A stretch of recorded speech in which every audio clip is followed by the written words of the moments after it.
Hello guys, in this video we are going to learn how to take an inputs from user in Python language.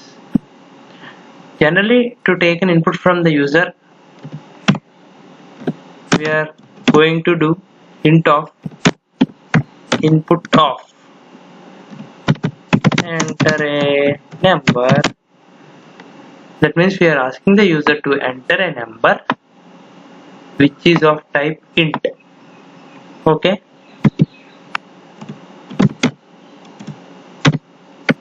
we are printing the number. This is just for your reference. I hope every one of you know this. Okay, we are entering the number 4 and we are printing it. Here we are storing the number in variable a. That's fine. Okay guys, let's assume we want to create 5, we want to take 5 inputs from user. Then what are we going to do? Then we are going to create b equal to and same code, copy paste here, and c equal to copy paste here, like that up to d and e. We are going to do this, but this doesn't make an efficient code, right guys? Okay, it makes sense if we want to use a b c d e differently, but it doesn't make efficient use. There will be some cases where we want to take inputs from the user. No, not just inputs, we want to take n inputs from the user. That means we want to take 5 inputs of user instead of storing them in each variable. We can also do that guys. Okay, let's jump on right into the code. Okay, first let me ask you a question. Where is this code used? It can be used anywhere if you learn it. And if you ask me where is this code used, generally when you are solving HackerRank problems, you will see this code. And literally we will get confused. What is he taking and how is this coming? Then it's the right place to learn it. Just learning the logic doesn't make sense guys. We have to learn how we are going to take inputs as well, which helps us in writing the efficient code. Now let's jump on directly onto the code. This what is shown here is our code guys. This is used to take n inputs from the user. What? Yes, you can find it in Google too. Then what's the use in watching this video? Okay, let me explain you from scratch. I hope everyone are familiar with this. Just now we have worked with it. The first line. That means we are asking, we are storing the input in variable n. You can store any input, 4, 5, 6, how many inputs you wanted. Okay. Now let's move right to this code. It looks quite clumsy, confusing, right? So we cannot learn the whole code at once. That's absolutely true. Let's start from here, from map. What is this map? Okay, I am going to tell you what is about the map function. I am not here to tell you the definition, because if you look at the definition of map, you are going to get confused. So I am going with an example which I found in a Google. Okay guys, now concentrate on the code where we are storing map of addition comma numbers in a variable result. Okay, what is this map? Let's see it.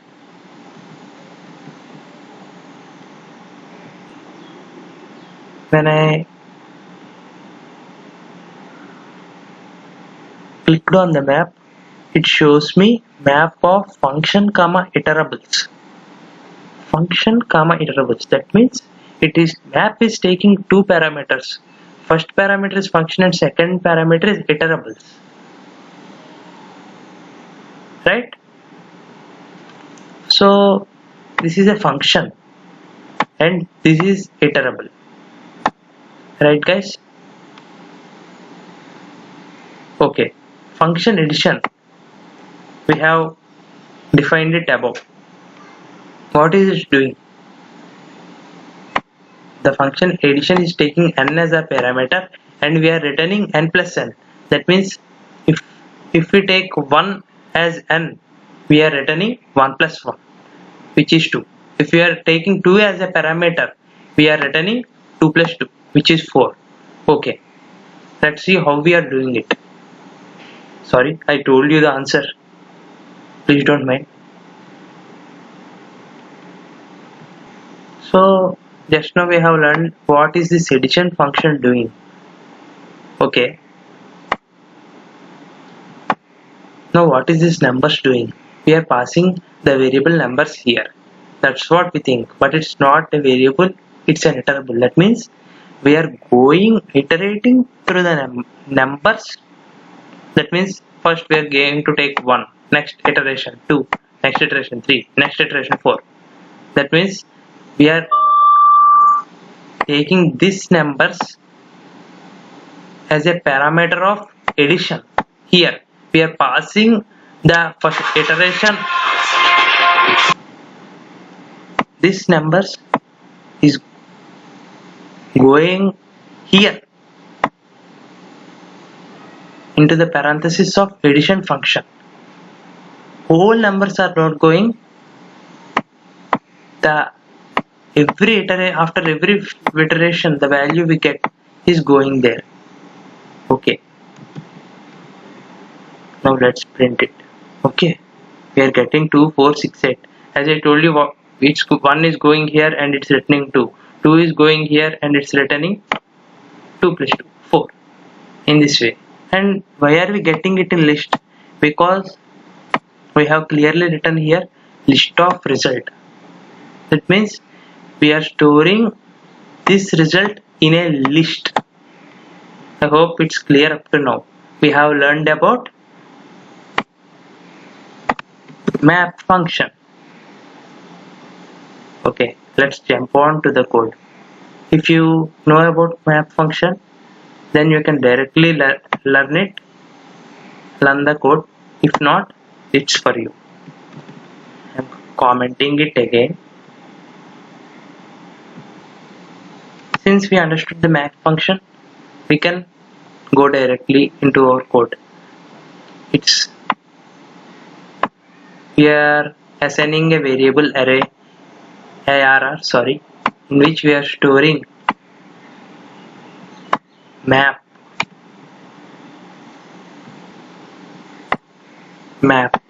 is taking two parameters. As we already seen, first parameter is function and second is iterables. Int is a function. Yes, int is a function in Python. And next, it is an iterable. Man, what is this code doing? Okay, it's quite easy than what you expect. We are taking input from the user, same as here. We are taking the input from the user, and I will tell you what this split function is doing later. And this is slicing. The code present here is slicing. How does slicing works? Let's see it now. To know how slicing works, I am going to take an example. I am going to take a list. List can be anything, 1, 2, 3, 4. Okay, good list. Next, how slicing works. List. Okay, here colon. In slicing, we will use a colon Generally slicing we can write 1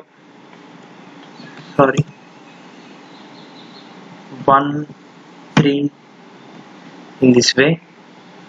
That means before the colon value and after the colon a value. Before the colon 1, after the colon 3. Okay. If we haven't given any value before the colon, it takes as default as 0. So it's better to take a default as 0. I'm giving the value as 2. That means what it's doing. Let's see.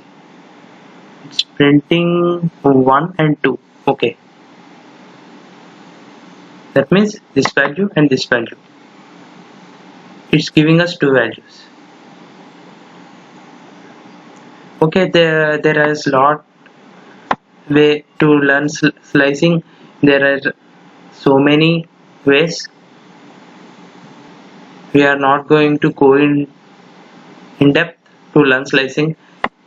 This is required, but this concept is required to understanding this code. Wow. Okay, you want to print whole values. How many are there? 1 2 3 4. Okay, I'm giving it 4 here. Then 1 2 3 4. What happens if we do 3? 1 2 3. Okay, I hope you are familiar with it, guys. Now let's move to the next. Now we have learned this part and what the map is taking as parameters. Int is a function, that means the every value we input is of type int. Okay, then what is this split function doing? And what is this n here? We already know this n is what we have written here. What we are giving an input, that means we have giving an input. Example, let's take 5 and we are going to take 5 here. If we give 5 as input, it's going to be 5. The input which we take in this line is going to come here, the value. If it's 5, it's 5, it's 4, it's 4, like that, it depends. Okay, we came to know what is int, what is input. Now split. Okay, what is this split, man? You're going to understand it at runtime itself. Don't worry that I am not getting what is this split. I am confused about this split. No, you will understand it at the time of runtime. Okay, I am running this code. Count of numbers. How many inputs do you want to give for the user to be entered? So let's take, I want to enter user to enter 6 values.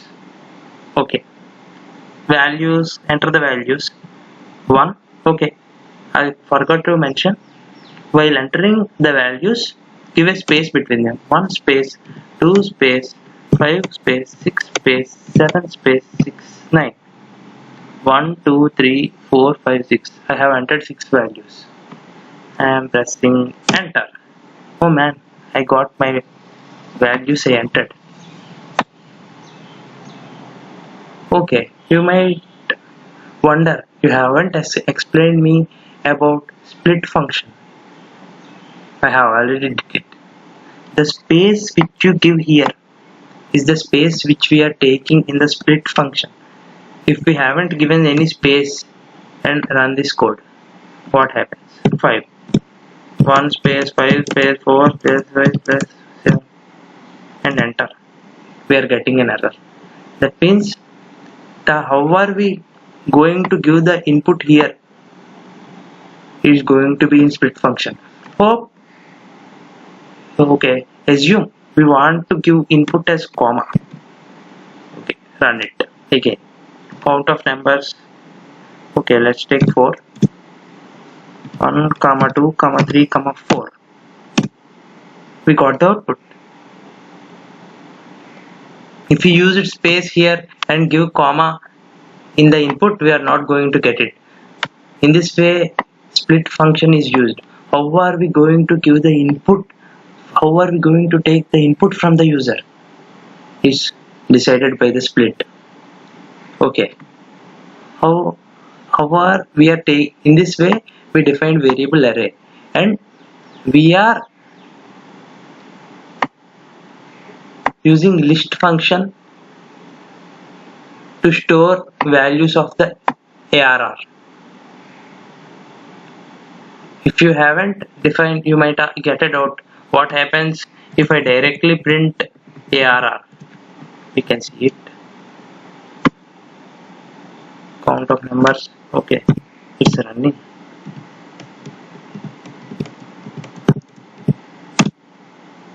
Oh man, we are not getting the required output, right? We can also do this. There is an every time we don't want to get the values in a list, right? We can, okay, it's working. We can print the values in a list. It definitely works, and everybody knows that. 3, 1, comma 2, comma 3. It works. We know that. But every time we don't want to store them in a list. Sometimes we directly want to get the numbers as desired, which is written here. So how to do that? Definitely, to store the values of array, we need a list. Not only list, we can use a tuple. Obviously, we are storing it. But if you are printing this, you can also do this. Generally, if you search this code for Google, you will going to get this. That means we are adding here only. We are printing in a list the array values in a list, but here we are directly adding the inputs in a list. There is a difference between this code written previously, list written here, and list written here. Hope you understood, guys. No. Okay. I went away from the topic. Okay, that's fine. Okay. I hope you understood up to here. But how to get the values of a list? To get the values present in a list, nothing to be worried. Just add a star before that. Then we can get the values in a list. You doubt me? Then check me. 1, comma 2, comma 3. Hey, we got the values. Fun, right? We got the values as desired. We are storing the values in a list, and we are getting the values directly from the list. Okay. Let's have a quick summary. What is this function doing? Come on. We are giving the count of numbers. How many inputs we want to take from the user? I want to take 4 inputs from the user. Okay. Come on. Enter the 4 inputs from the user. Okay. This map function. Okay. Firstly, what is this map function doing? This map is taking 2 parameters. One is function, int is a function, and next parameter is this. This is the next parameter, which is asking the user to input the numbers, and split depends on how we are giving the inputs here. Split, we are splitting the inputs using a comma. 1, comma 2, comma 3, comma 4. In this way we are splitting the values. We can also split the values using space, and I have showed you before how to do it.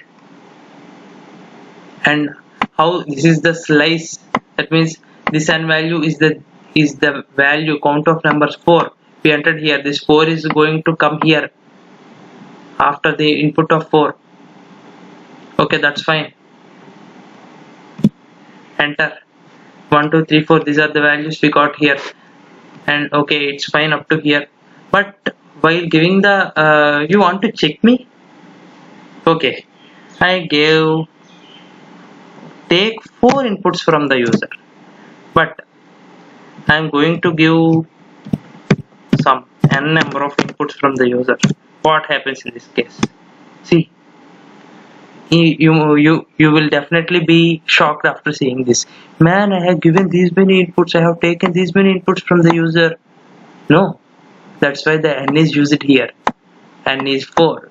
You might give here 1000 of inputs, but this n value, how many values you want to take from the user, we have already specified, right? How can you take more than above? If you okay, you can take, but I won't give. Okay, hope you all understood this video, guys. Okay, thank you for watching my video.